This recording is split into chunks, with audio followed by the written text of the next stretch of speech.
चलिए आज के इस ऐतिहासिक विश्लेषण की शुरुआत करते हैं। कल्पना कीजिए 17वीं सदी के भारत की। एक ऐसा समय जब मुगल साम्राज्य अपनी सीमाओं का इतनी तेजी से विस्तार कर रहा था कि वो लगभग अजेय लगने लगा था। लेकिन इस विशाल और बेहद आक्रामक सत्ता के ठीक सामने एक ऐसा राज्य चट्टान की तरह खड़ा था जिसे ना तो डराया जा सकता था और न ही झुकाया जा सकता था। वो था स्वतंत्र और स्वाभिमानी मेवाड़। आज हम इतिहास के पन्नों से एक ऐसे शासक की कहानी निकालेंगे जिन्होंने न सिर्फ एक बहुत बड़ी साम्राज्यवादी ताकत को सीधी चुनौती दी, बल्कि अपनी संस्कृति और अपने स्वाभिमान को हर कीमत पर बचाकर रखा। हम बात कर रहे हैं मेवाड़ के अदम्य साहस के प्रतीक महाराणा राज सिंह की। अब महाराणा राज सिंह का कद असल में कितना बड़ा था, इसका अंदाजा आपको इस एक ऐतिहासिक पत्र से लग जाएगा। हुआ ये कि जब मुगल सम्राट औरंगजेब ने गैर मुस्लिमों पर जजिया कर थोपा, तो दक्षिण में मराठा साम्राज्य के संस्थापक छत्रपति शिवाजी महाराज ने औरंगजेब को एक बेहद कड़ा पत्र लिखा। इस पत्र के शब्द बिल्कुल साफ कर देते हैं कि महाराणा राज सिंह का पूरे भारतीय उपमहाद्वीप में कितना भारी सम्मान था। शिवाजी महाराज ने उन्हें सिर्फ एक राज्य का राजा नहीं, बल्कि पूरे देश में प्रतिरोध और आज़ादी के सबसे बड़े प्रतीक के रूप में संबोधित किया।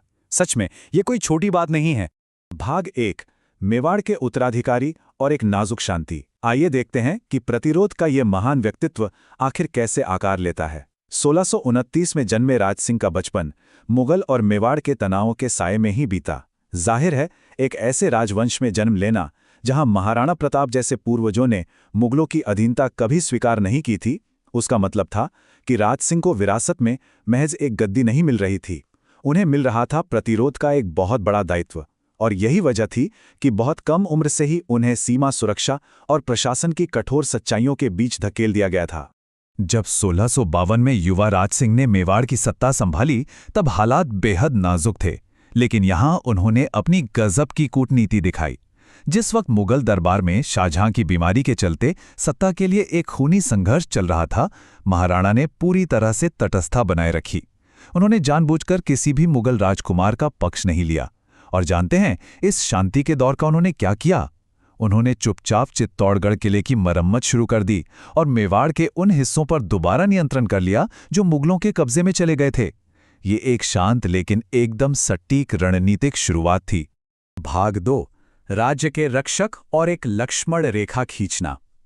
जाहिर है, ये शांति हमेशा तो टिकने वाली थी नहीं। मुगल सत्ता पर औरंगजेब की पकड़ जैसे जैसे मजबूत हुई, उसकी कट्टर विस्तारवादी नीतियां राजपुताना की स्वायत्ता और वहां के सांस्कृतिक ताने बाने के लिए एक सीधा खतरा बनने लगी। अब वो समय आ गया था जब महाराणा को अपनी एक लक्ष्मण रेखा खींचनी ही थी। मुगल साम्राज्य और मेवाड़ के बीच जो वैचारिक टकराव अब तक दबा हुआ था, वो अब पूरी तरह से सतह पर आने लगा था। और यहीं पर 1660 में खुली बगावत का पहला अध्याय शुरू होता है। दरअसल औरंगजेब किशनगढ़ की राजकुमारी चारुमती से जबरन विवाह करना चाहता था। यह बात ना तो राजकुमारी को मंजूर थी और ना ही उनके राज्य को। ऐसे में उस निडर राजकुमारी ने सीधे मेवाड़ की तरफ रुख किया और महाराणा राज सिंह को विवाह का प्रस्ताव भेजकर सुरक्षा मांगी। महाराणा बहुत अच्छे से जानते थे कि इसका मतलब है मुगल बादशाह से सीधी दुश्मनी मोल लेना। फिर भी अपनी राजपूती मर्यादा का पालन करते हुए वो अपनी सेना लेकर गए, राजकुमारी को सुरक्षित निकाला और उनसे विवाह किया। ये महज एक विवाह नहीं था, बल्कि एक निरंकुश सत्ता के मुंह पर पड़ा एक सीधा तमाचा था। इस पूरे टकराव में एक जो सबसे अहम बात समझने वाली है, वो है दोनों शासकों की विचारधाराओं का जमीन आसमान का अंतर।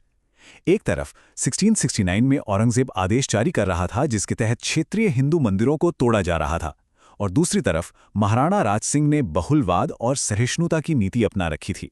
उन्होंने बाकायदा ये प्रण लिया कि जो भी मूर्तियां विस्थापित होंगी या जो भी लोग प्रताड़ित होंगे, उन्हें मेवाड़ में पूरी सुरक्षा और शरण मिलेगी।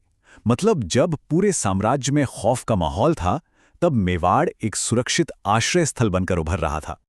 अब जरा इस नंबर पर गौर कीजिए, 50 किलोमीटर। जब औरंगजेब के आदेशों से बचाकर गोसाई पुजारी भगवान श्री नाथ जी की मूर्ति को मथुरा आगरा से लेकर आ रहे थे, तब महाराणा राज सिंह ने खुद आगे बढ़कर उन्हें मेवाड़ में शरण दी।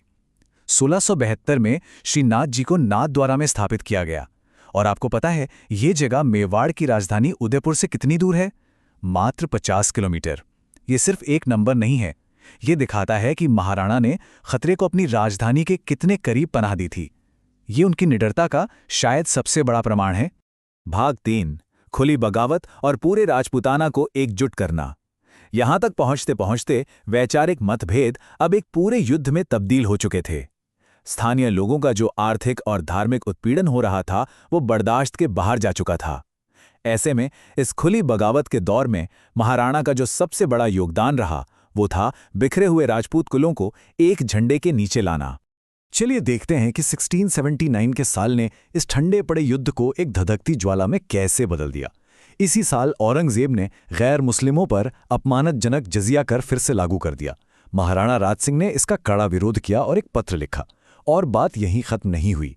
जब मारवाड़ के महाराजा जसवंत सिंह के निधन के बाद औरंगजेब ने उनके छोटे से शिशु पुत्र अजीत सिंह के अधिकार छीन लिए तो महाराणा ने उस शिशु राजा को भी मेवाड़ में शरण दे दी। बस इन घटनाओं ने औरंगजेब को इतना भड़काया कि 1680 में उसने खुद एक विशाल सेना के साथ मेवाड़ पर आक्रमण कर दिया। लेकिन भाई, राज सिंह भी कोई साधारण योद्धा नहीं थे। मुगलों की इतनी बड़ी सेना का खुले मैदान में मुकाबला करने के बजाय उन्होंने गजब की रणनीति अपनाई। उन्होंने अरावली की पहाड़ियों का इस्तेमाल करते हुए गुरिल्ला युद्ध शुरू कर दिया। वीर दुर्गादास राठौड़ का साथ देकर उन्होंने मारवाड़ को मुगलों के खिलाफ खड़ा किया। और तो और उन्होंने औरंगजेब के खुद के बागी बेटे राजकुमार अकबर को भी पनाह दे दी, मतलब दुश्मन के खेमे में ही सेंध लगा दी। इसके साथ ही वैवाहिक गठबंधनों के जरिए उन्होंने पूरे राजपूताना को एक मजबूत सूत्र में बांध दिया था। भाग 4, सर्वोच्च बलिदान और आज़ादी की भारी कीमत। इस विश्लेषण में ये वो पल है जहां हमें थोड़ा ठहरकर सोचना चाहिए। इतिहास सिर्फ कागजों पर लिखी संधियों या रणनीतियों से नहीं बनता। इसे असल खून और ऐसी मानवीय पीड़ा से सींचा जाता है जिसकी हम और आप कल्पना भी नहीं कर सकते। आज़ादी की इस लड़ाई में कुछ ऐसे बलिदान दिए गए जिन्हें सुनकर सच में रोंगटे खड़े हो जाते हैं। ये कहानी है सलुम्बर के सरदार रावत रतन सिंह चुंडावत की। उनकी शादी को अभी मुश्किल से कुछ ही दिन हुए थे, हाथों की मेहंदी तक नहीं छूटी थी कि महाराणा का संदेश आ गया। उन्हें मुगल टुकड़ी को रोकने का अहम काम सौंपा गया था।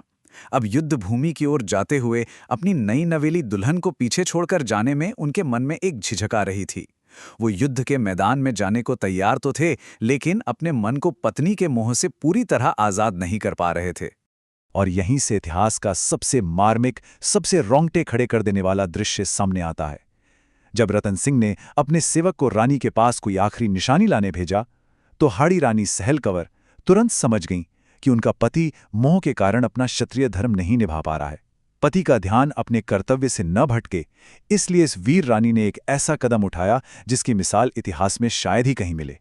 उन्होंने अपनी ही तलवार से अपना सिर काटकर एक थाल में रखा, उसे सुहाग की चुनरी से ढका और अपने पति को भिजवा दिया, ताकि अब कोई भी सांसारिक मोह उन्हें रोक न सके। इस सर्वोच्च बलिदान ने सब कुछ पलट कर रख दिया। जब रावत रतन सिंह ने अपनी रानी का कटा हुआ सिर देखा तो उनका सारा मोह भंग हो गया। उन्होंने अपनी पत्नी के सिर को गले में बांधा और मुगल सेना पर आंधी की तरह टूट पड़े। उन्होंने ऐसा शौर्य दिखाया कि मुगल सेना एक कदम आगे नहीं बढ़ पाई। और जब युद्ध खत्म हुआ, जीत पक्की हो गई, तो जीने की सारी इच्छा छोड़ चुके उस शूरवीर ने उसी रणभूमि में अपने प्राण त्याग दिए। इसी को कहते हैं राजपूती धर्म, जो मातृभूमि की रक्षा को आपके व्यक्तिगत प्रेम से कहीं कहीं ज्यादा ऊपर रखता है। भाग 5, अमर विरासत। एक ऐसी संस्कृति जो संघर्ष के बीच जन्मी।